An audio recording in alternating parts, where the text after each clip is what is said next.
નમસ્કાર મિત્રો, તો આજે આપણે વાત કરવાના છીએ લાખણસિંહ અને ગોરાદેની અમર વાત। લાખણસિંહ એ ધોરાજી પાસે મોટી મારડ ગામ ત્યાંનો રહેવાસી હતો ને ગોરલ નગીચાણું જે જૂનાગઢના તાબે છે ત્યાંની રહીશ હતી। બંને આયર કોમના હતા। આગળના જમાનામાં ખેતીને વધારે મહત્વ અપાતું। જેની ખેતી સારી એની બોલબાલા ને એની કદર થતી એવું જ કામ લાખણસિંહનું હતું, જે ખેતી ખતથી કરતો, કાંઈ કહેવા પણ નહીં। હવે એક દિવસ નગીચાણાની આયરાણીઓ મોટી મારડ ગામ કોઈ પ્રસંગોપાત ગઈ હતી, એમાં ગોરળ પણ હતી। પ્રસંગ પતાવીને વળત્યા જ્યાં વેલડું મારડની સીમમાં ઊભું રાખ્યું ત્યાં ગોરલનું ધ્યાન શાહ કરતા ખેડૂતને જોયો। એનું મન આ ખેડૂતોમાં પરાયું।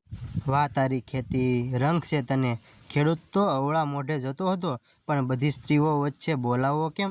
પણ ગમે તેમ કરીને મારે મારું ગામની એંધાણું તો આપવું જ જોઈએ ને, કારણ કોઈ પ્રસંગે તેને આવીને મળે તો કેવી રીતે આપું? થોડીવાર વિચાર કરી કાંટો કાઢવાને બહાને બેસી ગઈને બે આડા છાણા લીધા ને ઉપરા છાપરી મૂકી તેમાં બાજુમાં પીપળાનું ઝાડ હતું એમાંથી પાન તોડીને છાણા વચ્ચે મૂક્યું। પ્રસંગમાં ગયા હોવાથી ચોખા અને કંકુ સાથે હતા, તે મૂક્યા અને ચૂંદડીનો કટકો મૂકી ગાડે બેસી ગઈ। થોડુંક હાલ્યા હતા તો લાખણસિંહ આ છેટેથી આવ્યો, તેને ગજબ કોયડો જોઈને ગાડા તરફ નજર કરી તો ગોરાદેએ ચૂંદડી ઊંચી કરીને ઈશારાથી સમજાવ્યો કે આ મારી વસ્તુ છે, તમે સમજી જજો। લાખણસિંહ જાણ સુજાણ। હવે જે છાણા ઉપર છાણું ગામ નગીચાણું, એટલે કે એ વખતમાં આ કહેવત પ્રખ્યાત હતી, તે સમજી ગયા કે મને ચૂંદડી બતાવીને તે નગીચાણા ગામ છે, બીજું પીપળાનું પાન એટલે કે ગોરલનું ઘર પીપળાની નીચે છે ને ચૂંદડીને ચોખાને કંકુથી તમારા ગામની ચૂંદડી ઓઢવા માંગુ છું। લાખણસિંહ પણ ચતુર હતો, સમજી ગયો। ટૂંકમાં બંને કુદરતના મનમેળ થયા ને લાખો મોટી મારડથી નગીચાણા દરરોજ મળવા જતો, એટલે કે રોજનું 20 ગાઉનું અંતર કાપતો। આવો ઘણો સમય ચાલ્યું, પણ એક દિવસ ગોરલના ફઈનો દીકરો રત્નો, જે નગીચાણામાં જ રહેતો, એને પણ ગોરલ સાથે લગ્ન કરવાની ઈચ્છા હતી। એને આ વાતની ખબર પડી કે મારડ ગામનો લાખણસિંહ રોજ ગોરાદેને મળવા આવે છે। આ તેને સહન ન થતાં એક દિવસ તેને લાખાને આડો ફર્યો। તેમાં મિત્રો સાથે લાખા સાથે ધીંગાણું થયું, જેમાં લાખાને માથામાં વાગી જાય છે ને પાઘડી લોહિયાળ થઈ। આમ આ લાખો લોહીવાળી પાઘડીને લઈ મોટી મારડ આવ્યો। લાખાને એક ભાઈ અને ભાભી હતા। લાખાને પેટમાં દીકરા કરતાં પણ વધારે હેત ને વહાલ આપ્યું હતું। ઘણે સમયે એના ભાભીના હાથમાં લાખાની લોહિયાળ પાઘડી મળે છે। લાખા, આ પાઘડી લોહિયાળ કેમ? પૂછ્યું, કાંઈ નથી, જરા ધીંગાણું થઈ ગયું। ભાભીએ પૂછ્યું, ક્યાં? નગીચાણાના રત્ના હારે ને? પછી બધી વાત કરી। ગોરલ નામ છે, વીરા આયરની દીકરી। તેની ભાભીએ લાખાના ભાઈને વાત કરી કે વીરા આયરની દીકરીનું માંગું નાખવા નગીચાણા જાઓ। લાખા માટે પણ તેના ભાઈએ ના કહી કે હું માંગું લઈને નહીં જાઉં, ક્યાં આપણે ને ક્યાં ઈ ક્યાંક અપમાનિત કરી દે તો, માટે તમારા લાડકા માટે તમે જ જાઓ। ઠીક કહી તેના ભાભી નગીચાણા તરફ ચાલતા થયા। નગીચાણા આવ્યા, જતાં જ ઓરડે પહોંચ્યા ને ગોરલનો ભેટો થયો। વાત કરી કે મળવાને વહાને લાખાને તે માર ખવડાવ્યો। ગોરલ વાત કરે છે, પછી તેની ભાભીએ લાખાની સગાઈની વાત લઈને આવીશું, પણ ચૂંદડી નથી લાવી, પણ આ લાખાની પાઘડી છે। ગોરલ, ચૂંદડીની કોઈ જરૂર નથી, પણ ગોરલના પિતાએ લાખાના ભાભીનું અપમાન કર્યું, ન કહેવાનું કહ્યું, ધોત્કારી કાઢ્યા। પણ ગોરલે આ વાતમાં ધ્યાન ન આપતા ભાભીને કહ્યું કે હું લાખાની છું ને આ લોહિયાળ પાઘડી મારા માટે ચૂંદડી। ગોરલનું આવો વર્તન જોઈ તેના પિતાએ સગાઈ અને લગ્ન ટૂંકા ગાળાની અંદર લઈ લીધા। આ બાજુ રત્ના અને ગોરલના લગ્ન લેવાયા અને આ બાજુ લાખો ખૂબ મૂંઝાય છે કે કેવી રીતે ગોરલને મળવું। આમ લાખણસિંહ ગોરાદેને નગીચાણાના શિવ મંદિરે મળે છે। લાખોએ ગોરલને નાસી જવાનું કહ્યું, પણ ગોરલે ના કહી। એમાં મારા અને તારા બંનેના પિતાની આબરૂ જાય તો? પછી લાખાએ ગોરલને કીધું, હું લગ્નના દિવસે આવીશ અને તને લઈ જઈશ, ઈ પાકું, મારા પર વિશ્વાસ રાખજે, મારી વાટ જોજે। આ વાતની જાણ થતાં તેના ઘરવાળાએ ચુસ્ત બંદોબસ્ત ગોઠવી દીધો। માણકદેના સાસરિયાવાળા આવ્યા હતા। સવારે ગોરલ સાસરીએ જવાની છે, હવે એને લાખણસિંહને મળવું જોઈએ ને તેને નગીચાણા આવ્યો। બધી બાજુ મહેમાનોથી ભરચક ફળિયામાં બેઠા હતા, પણ લાખો દબાવતા પગલે પાછળથી પચીતના ઘર પર ચડ્યો। વાસડાને નળિયા આઘા કરી વળીયો પકડી ટીંગાણો। ઉતરવા લાગ્યો, પણ કુદરતને જુદું જ મંજૂર હશે. કાળના પંજા જેવી તેની કેળે બાંધેલી કટાર મ્યાનમાંથી છટકીને ગોરલના શરીરને ચુવાળી છાતીમાં આરપાર નીકળી ગઈ. પણ લાખો આ વાતથી અજાણ હતો. નીચે ઉતર્યો, બંને મળ્યા. 4 ગોરલ નીકળી જવી. ના ગોરલ, કહ્યું કે અહીં ગણેશ સ્થાપના છે, તેથી સાક્ષીએ ફેરા ફરી લેવી. બંને ગણેશની સાક્ષીએ ફેરા ફર્યા. લાખો કહે, ચાલ ગોરલ, નીકળી જવી. ના, બસ હવે વચન આપ્યું હતું કે એ પૂરું થયું. હવે મળશું આવતા ભવમાં. મારે તો સવારે સ્વર્ગ સિધાવવાનું છે. ગોરલ આ શું બકે છે? પ્રેમમાં મશગુલ લાખણસિંહ કાંઈ સમજી શક્યો નહીં. વહાલીના હૃદયમાં કટાર પેસી ગઈ છે. તેના કપડાં થોડે થોડે લોહીથી ભીના થતા જાય છે. પ્રેમમાં ગયેલા લાખણસિંહને ગોરલે કહ્યું. લાખણસિંહ જાણ સુજાન સંશય સમજ્યો નહીં. ફેરવી ફેટો બાંધ્યો. લાખણસિંહ લોયાળો થયો. આમ લાખણસિંહના હાથમાં લોહી આવતા બોલ્યો કે મેં તને વચન આપ્યું હતું કે હું તને લઈ જઈશ, તો પણ આ કટાર શું લેવા ખાધી? અરે મારા લાખા, કટાર મારી નહીં પણ તારી છે. લાખાનો હાથ ખેડે જાય છે ને કટાર ખરેખર ન મળે. ગોરલને તેના શરીરમાં આરપાર કટાર બતાવી લાખાને માથું ચકરાવા લાગ્યું. ખૂબ જ અફસોસ થયો, પણ હવે કટારને જે કરવાનું હતું તે કરી નાખ્યું. લાખો ગોરલ સાથે મરવા તૈયાર થાય છે, પણ ગોરલ કોઈ કારણોસર ના કહી અને ભાગી જવાનું કહે છે. આ બાજુ ઓરડામાં આવતો અવાજ સાંભળી લોકો જાગી ગયા ને ગોરલને લાખાએ કહ્યું, જવું હોય તો જાઓ, પણ મરતા મુખેથી મારું વેણ સાંભળો. જાવું હોય તો જાઓ, રુદો અમારો છે રાજી.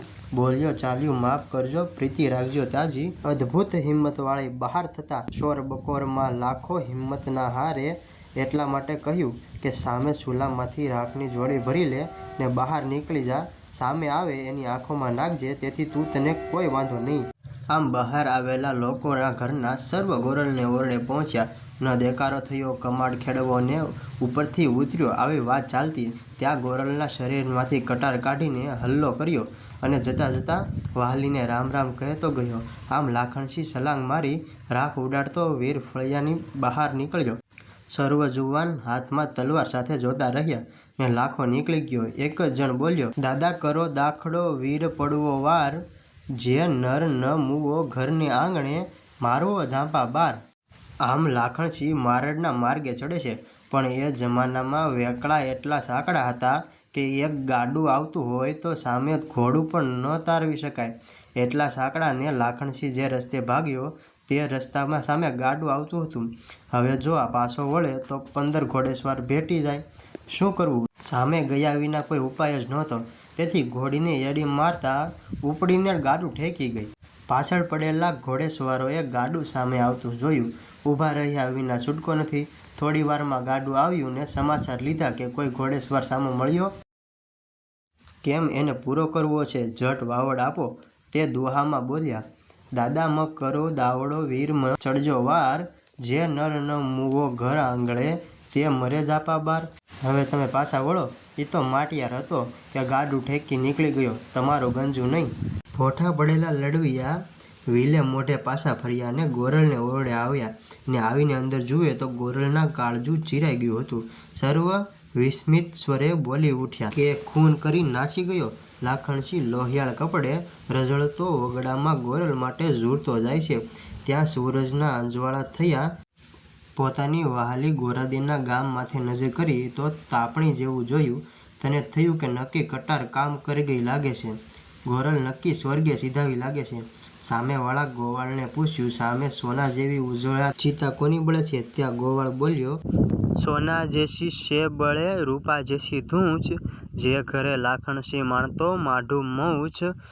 જે ઘરે લાખણસિંહ માણતો તેના ઘરનું માણસ મર્યું છે. લાખે દોડ દીધી. ભણેણી ભેગા થયા, કીધા કીર્તિના કોટ. પ્રીતિઓની રીત રાખવા હવે લાખણસિંહ ઘરે જીવતો જાય ખરો.